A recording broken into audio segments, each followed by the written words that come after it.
கூட்டணி கட்சி வேட்பாளர்கள் களம் காணும் தொகுதியில் முதலமைச்சரே வேட்பாளர் என்ற எண்ணத்தில் திமுகவினர் தீவிரமாக பணியாற்றிட வேண்டும் என்று சுற்றுலாத்துறை அமைச்சர் ராஜேந்திரன் வலியுறுத்தியுள்ளார்.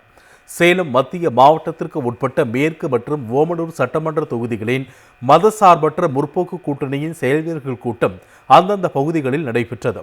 சேலம் மத்திய மாவட்ட திமுக செயலாளரும் சுற்றுலாத்துறை அமைச்சருமான ராஜேந்திரன் தலைமையில் நடைபெற்ற இந்த கூட்டத்தில் மேற்கு சட்டமன்ற தொகுதியில் போட்டியிடும் தேமுதிக வேட்பாளர் அழகாபுரம் மோகன்ராஜ் மற்றும் ஓமலூர் சட்டமன்ற தொகுதியில் போட்டியிடும் தேமுதிக வேட்பாளர் இளங்கோவன் ஆகியோருக்கு ஆதரவு திரட்டினார். கூட்டத்தில் பேசிய அமைச்சர் ராஜேந்திரன், கூட்டணி கட்சி வேட்பாளர்கள் நிற்கும் தொகுதிகளில் தமிழ்நாடு முதலமைச்சரே வேட்பாளர் என்ற எண்ணத்தில் செயல்பட்டு தீவிரமாக பணியாற்றிட வேண்டும் என்று கேட்டுக்கொண்டார்.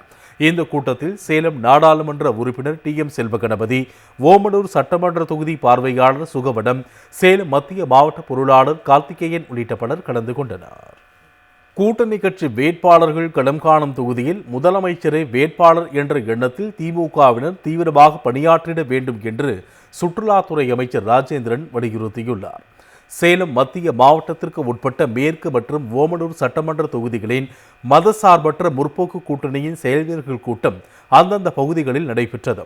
சேலம் மத்திய மாவட்ட திமுக செயலாளரும் சுற்றுலாத்துறை அமைச்சருமான ராஜேந்திரன் தலைமையில் நடைபெற்ற இந்த கூட்டத்தில் மேற்கு சட்டமன்ற தொகுதியில் போட்டியிடும் தேமுதிக வேட்பாளர் அழகாபுரம் மோகன்ராஜ் மற்றும் ஓமலூர் சட்டமன்ற தொகுதியில் போட்டியிடும் தேமுதிக வேட்பாளர் இளங்கோவன் ஆகியோருக்கு ஆதரவு திரட்டினார். கூட்டத்தில் பேசிய அமைச்சர் ராஜேந்திரன், கூட்டணி கட்சி வேட்பாளர்கள் நிற்கும் தொகுதிகளில் தமிழ்நாடு முதலமைச்சரே வேட்பாளர் என்ற எண்ணத்தில் செயல்பட்டு தீவிரமாக பணியாற்றிட வேண்டும் என்று கேட்டுக்கொண்டார். இந்த கூட்டத்தில் சேலம் நாடாளுமன்ற உறுப்பினர் டி.எம். செல்வகணபதி, ஓமலூர் சட்டமன்ற தொகுதி பார்வையாளர் சுகவனம், சேலம் மத்திய மாவட்ட பொருளாளர் கார்த்திகேயன் உள்ளிட்ட பலர் கலந்து கொண்டனர்.